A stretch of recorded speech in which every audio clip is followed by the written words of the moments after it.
Hello everyone and welcome to the Just as Pilot YouTube channel. My name is Mauricio Mendoza and I'm very happy that for our first video we will be talking to a great pilot but also a great person. He's a former A380 pilot for Qatar Airways and he has so many great things to tell us about the aviation industry. He's very well known on social media and his name is Alexander, but you probably know him as Pilot Alexander. So without further ado, let's just jump right to it.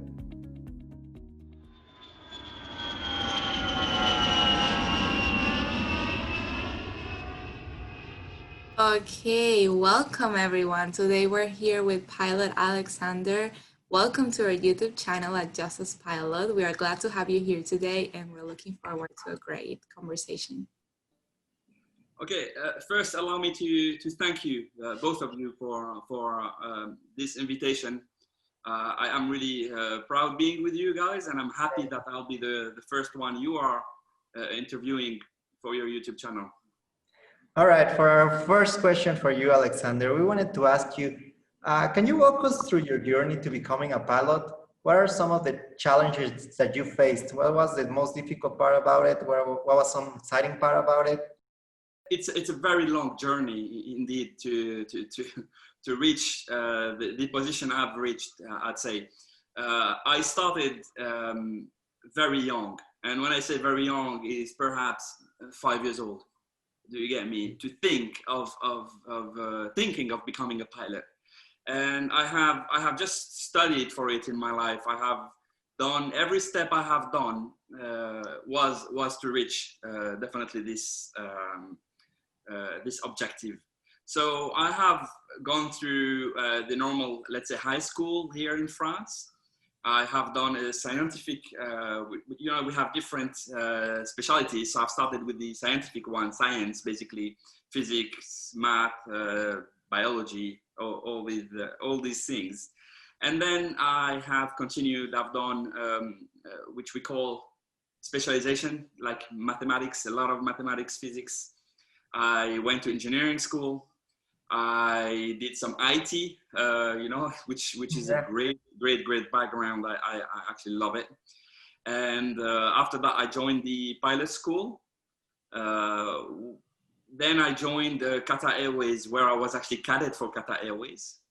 So yeah, I'm really grateful to the company. Absolutely lovely. So I started from the scratch, from the zero, point with them. I started immediately my career after the pilot school on the Airbus A330, which I'm really happy, proud, and glad of having done it. I would say this way. I didn't have to go through the challenges many have gone through. For example, starting on the propeller aircraft and then flying, I don't know, some ambulances, or now I actually started flying immediately on the Airbus A330 wide body, which was absolutely amazing. And this is Qatar Airways. I mean, they do the right thing. Right. So it's absolutely great. That's awesome. Difficulties, I'd say, because you've asked me about difficulties, I'd say the uncertainty, when you're uncertain of what the future is like. This is maybe kind of scary, but indeed I have learned to just let go, let the thing happen. Whatever is meant to be for you will happen. Correct. And I mean, you are not going to take anyone's I would say good, and no one's will take yours. So whatever is meant for you, you will have it. So I'm very chill all the time, very, very chill indeed. Awesome. Thank you. I have one more question. So from your perspective, what is the hardest part of being a pilot? So look, I think the most difficult thing of being a pilot is that from the day you start to your retirement, which is, let's say, 65 years old in general, you've got to be mentally present. So you've got to be extremely healthy. I mean, in terms of mental health, and of course, physically. So there is no way for you to, let's say, just let go even one day. It's not possible.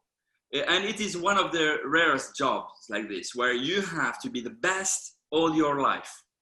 Yeah, I totally agree, especially knowing that every once in a while as pilots we have to do we have to get our medical certificates and everything, and I mean, time just goes by and we get older, and I mean, health doesn't get any better. So for sure, I know what you mean. Absolutely, you've got to keep healthy. You know, I do a lot of exercise, I do sports, I do things in order for me to keep that health. But it's not only that. You have also to feed, I would say, your brain a lot, and that I do a lot because I study, I do different things, and in order to stay healthy, you know, it's important. And it's important also to always have different backgrounds, you know, different kind of, let's say, backup.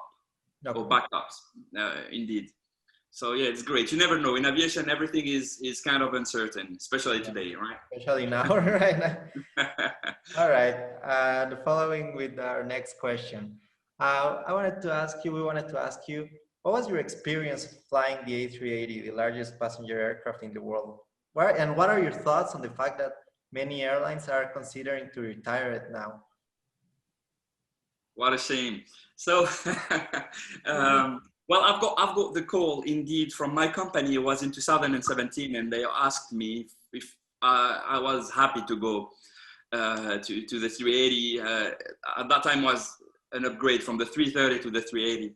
And the last 3 months, I remember flying the 330. I was flying a lot of cargo flights, and at night. And I was very, very busy to an extent where I had no time, basically, because I was flying a lot. It's great. I enjoy it. I mean, I love flying, so I love doing that. But truly, when I got this call of the 380 request, I remember I just jumped on my bed. I was sitting on the bed, and I stood up on the bed, and I started to jump like on a trampoline, you know, like a kid that would jump, getting a present. I was extremely happy. Yeah. I was extremely happy. I was, in a way, scared to receive the 350, you know, for an upgrade, because I really wanted to go on the 380. I was wishing for it, you know, I was really wishing for it, and I got it.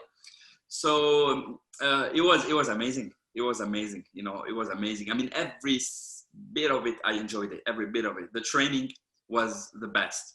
The training, I mean, the simulator training, which is a type rating. The line training was great because in companies in general, the 380 is for the seniors in general. You know, they wouldn't send someone to the 380 with some, you know, issues, or, you know, you get me. They would send the best, basically, and all my captains were just the best people ever. The best people. I would never forget that. That was the best thing for me to fly the 380 was to be with my captains. I loved it all the time.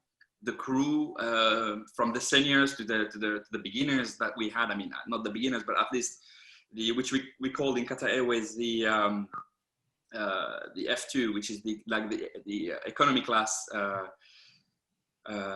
cabin crew. They were all amazing. I started first time I arrived to the aircraft, and I was like under it. I went with my captain for a walk around, and it was just stunning. The airplane is so big. It is unreal. Every time I see it, I wonder how the thing flies. I mean, I understand how planes flies, but I still don't understand how that thing flies. It's really it's great. Enormous. It's great if you understood how it flies, because after flying it for so long, I can tell you that I have never understood how this aircraft flies. It is something. I mean, it's a miracle. You see this aircraft, it's a miracle. So the first time I was standing under the tail, the THS, and you know, and you see that rudder is 24 meters high. So it's basically an 8-story building. My building right now is 8-story buildings. It's an 8-story. No, you get me. So when I sit down, I say, wow, the 380 is as big as this, in fact. And I was like under. I was like, what is this? You know. That's just the tail. Absolutely. And the funny thing is, I mean, you control it almost like a fighter aircraft, you know, like a fighter jet. The minor input on the side sticks moves the whole aircraft immediately. The response, you know, between the actions you take as a pilot and the reaction of the airplane itself is immediate, you know, and is absolutely precise. Compare, for example, to the 330, 200, and 300. Okay. That are a bit slower. You would put an input, and the aircraft would, you know, go. Where the 380, you would do this, it would immediately, you know, like the, I mean, something else, absolutely. Yeah, I'm like, I don't know, you're very, very lucky that you got the opportunity to fly it. And especially knowing that the A380, I mean, in the future, I'm sure it will be remembered as one of those iconic aircrafts in aviation history, just like the Concorde and that the 747, you know. And I'm sure you must be very, very happy that you had the opportunity to fly it. And I just wanted to tell you, I asked you about what do you think about the airlines are retiring it? What are your opinions about that? Look, this aircraft is a legend, and the legend's life is never long. You know, you will never see a legend living all his life and enjoying everything. It will come for a certain time and then it will go. And I do believe truly that this aircraft is the best aircraft ever built. You know, it's ever built, for many reasons. Of them, the performance of the aircraft. So this aircraft is capable of carrying a lot. So it carries passengers, carries the cargo, and it carries the fuel. And what I'm telling you right now, this triptych, I would say, is not common in aviation. It is not something that you find all the time. For example, the 350-900 flying, let's say from, I don't know, France, let's imagine to Santiago, would have a choice to make in carrying the people with their luggages, or carrying the people with the fuel, or carrying less people to be able to take their luggages than the fuel. Do you get me? So many flights. Yeah, I many remember flights, they would that. restrict.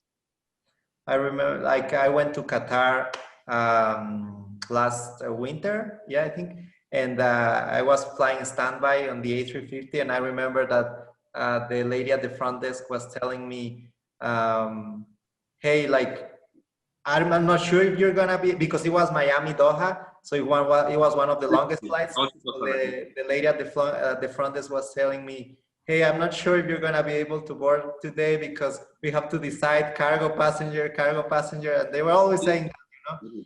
And I'm sure that in fact, Airbus solved the problem with the 350-1000. The 350-1000 is quite performant, but the 900 had this issue, and not only the 900, by the way. I mean, all the other aircraft, they have to make this choice, more or less, I'd say. The 380, no. The 380 takes off with 573 tons maximum takeoff weight. Sorry, with a maximum takeoff fuel of 254 tons, something like this. So it is amazing. I mean, we used to fly very long haul, ultra long hauls, and we were still overweight for 12 hours. It's amazing. You get me? So we reached 12 hours. We still cannot land if we have something else than an ememergency. Yeah. You get me? If we have something else and we have to land, but it is not at the level of an emergency, we cannot land because we are overweight. Yeah. I mean, it's absolutely amazing. Absolutely amazing. Wow. So what I think about the fact that the airlines are just retiring it, I really don't understand it. I really don't understand it. The idea of it, the first idea Airbus got, and actually the founder of the A380 was to move it from hub to hub, and then put small aircrafts, you know, to which had been applied very, very well, very successfully by Emirates. Emirates has used it very well. Yeah. The 380. Other companies less, but Emirates have done great job with it. Yeah, I mean, they have over 100 A380s, so I'm sure they see some potential in the aircraft. But yeah, of course. They have the same numbers of destinations, I would say. Yeah, approximately. Where we've had less destinations because it was not the first aircraft. You get me? As a choice. They used it for certain routes, and we would all the time say I would fly with the chief pilot and I would fly with the managers, and because all of them are 380 basically. So I tell them every time we discuss, like, why don't we send it to Miami, for example? Yeah. You know, instead of a 350 and a 777. Yeah. So things like this, but I guess the cost of it.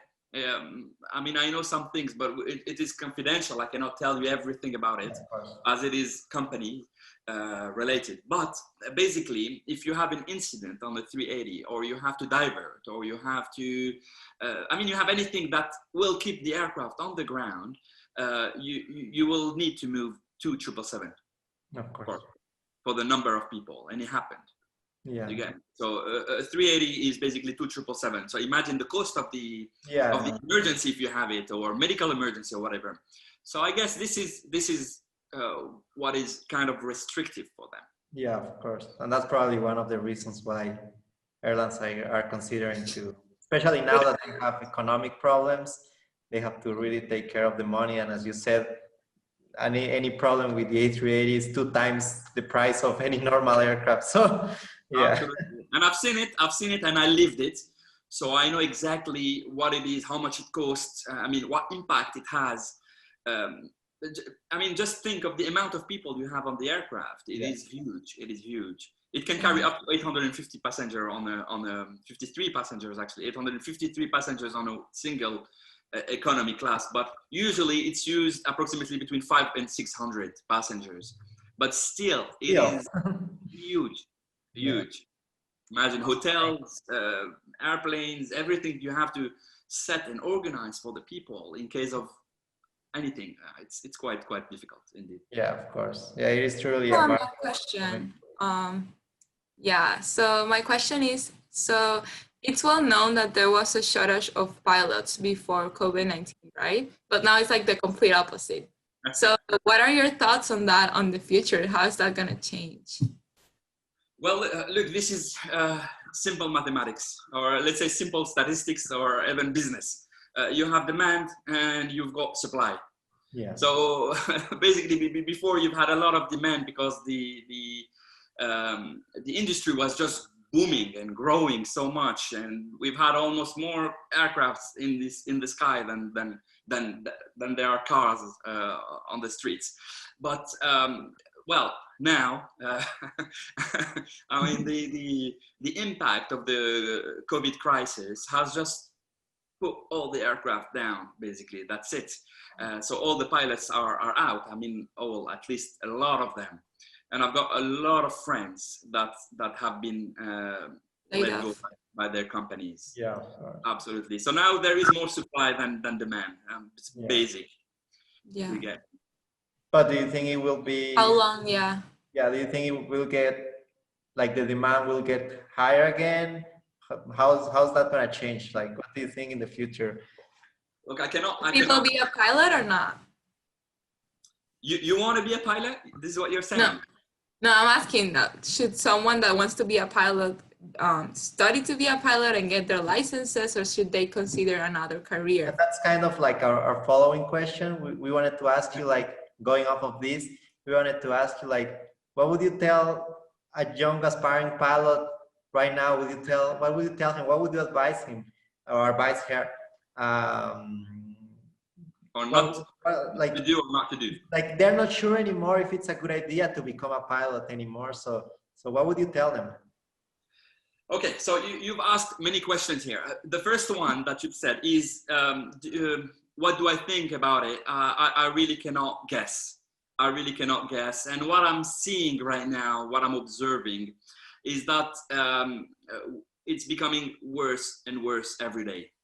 Restrictions and I mean the situation we're living right now, and I'm not absolutely not afraid of saying it, has nothing to do with the virus anymore. We fell into something political that is just something completely different than I would say a health crisis, or do you get me? It has nothing to do anymore. So for me, it's clearly political. And clearly some people are trying to gain politically from it. So where do they want to get? I have absolutely no clue. Do you get me? I could tell you it will go back to how it was before if I knew that it was just about COVID crisis. Yeah. Do you get me? Okay, yeah, COVID crisis came. We had a good death rate, although it was not more than flu or whatever, or any other sicknesses. It was just like normal death rate. It hasn't moved, I'd say, the general death rate. But we had something new, something that we didn't know. I mean, except the other COVIDs, the previous ones. But now it looks completely different. So I have no idea. Will it start again? I don't know.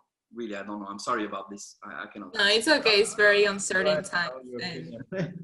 So now about what shall I tell? What shall I tell the aviation lovers? Yeah. Look, I have done a video about it. I have done many videos indeed about it. Some stories on Instagram and also on YouTube, a proper video, which brought me, I'd say, you know, some people that were really upset about what I was saying. Okay. I'm really honest in general. I do not lie, and I do not like to lie to people, and I do not benefit in people going through something that might be worse if they didn't. Do you get me?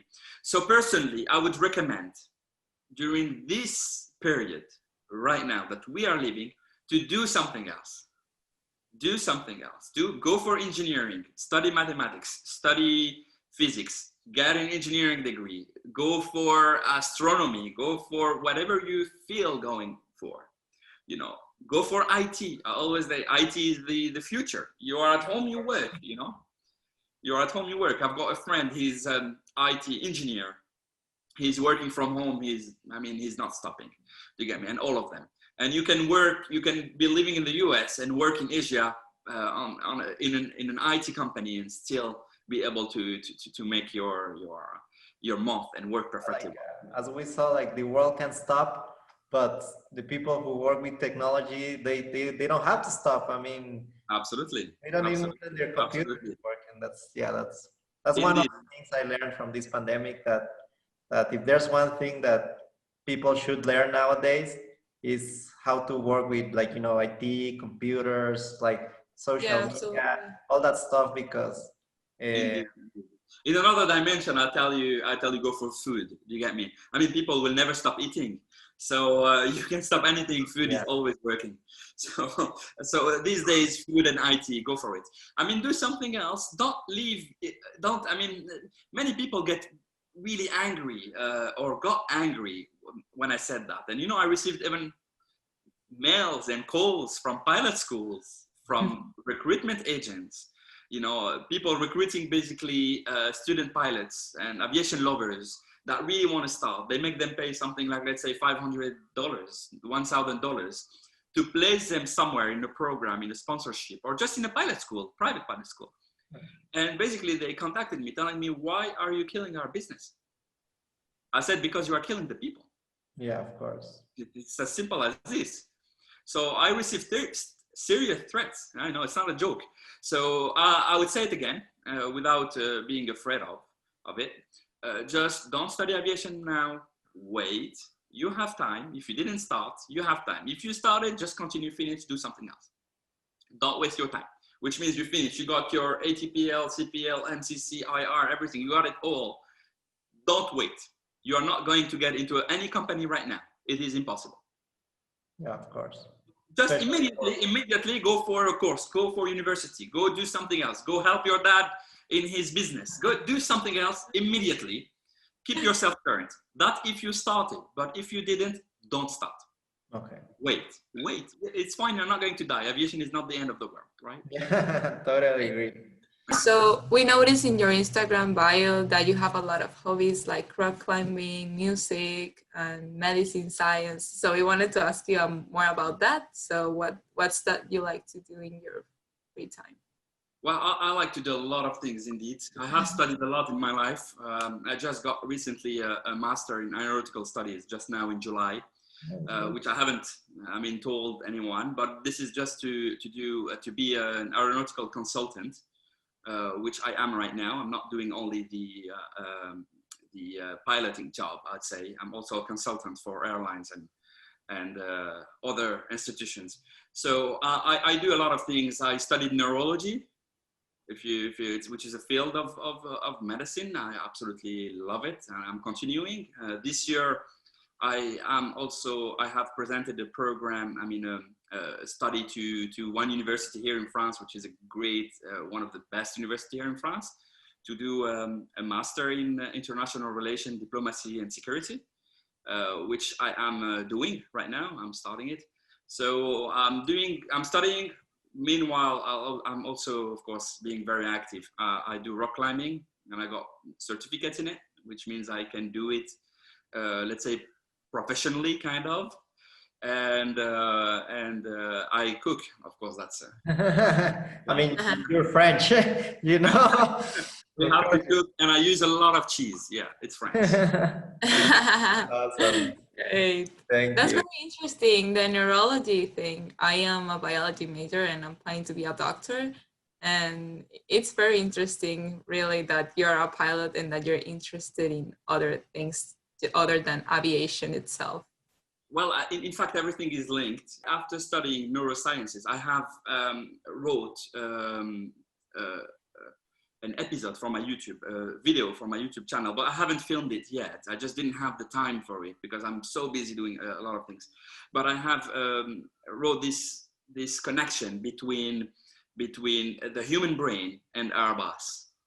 And in fact, the way for example, the controls, you know, the flight controls functions is exactly the way our brain function with our hands, for example, our fingers. You know, basically it sends an electrical signal to your fingers and it tells it to do something. And the only difference is that now your fingers will send back another signal, you get me, to feel it, to say that, okay, it felt it. Airbus is approximately the same thing. It sends an electrical signal to the control, to the surface, for example. And this control sends back a signal, but it goes back to a computer. For example, the flight control computer unit, which is just a computer, but it doesn't send you back a signal to your hand. Mm-hmm. So I mean, the Airbus engineers have copied the brain, and this is beautiful. That's an amazing comparison. It's beautiful. Have you done all the membrane potential, the action potentials? Yeah, neurons, and you know, of course, when you touch something, there is a current that goes to the primary somatosensory cortex in the brain. Absolutely. And your brain like analyzes what you're touching, and it's amazing. The brain is amazing. It's all current. In fact, it's all electricity. So 1/3 of what you eat daily goes to just start up these electrical signals. It feeds the electric system in your body. So we are all made up of electricity rather than wires. Yeah. Rather than proteins movements. Proteins movements take a lot of time. For 1 meter, it can take 28 hours. So it's not a real movement like in the trees, for example. It's an electric movement, and this is so connected to aviation. Yeah, for sure. Absolutely. For sure. Lovely. Thank you.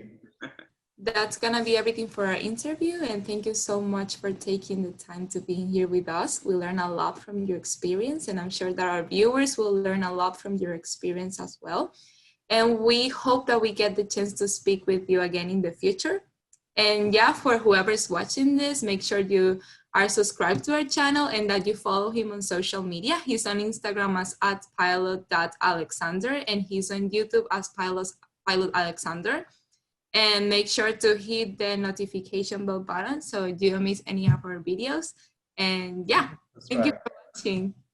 Thank you very much, guys, for welcoming me. And thank you, everyone. See you soon.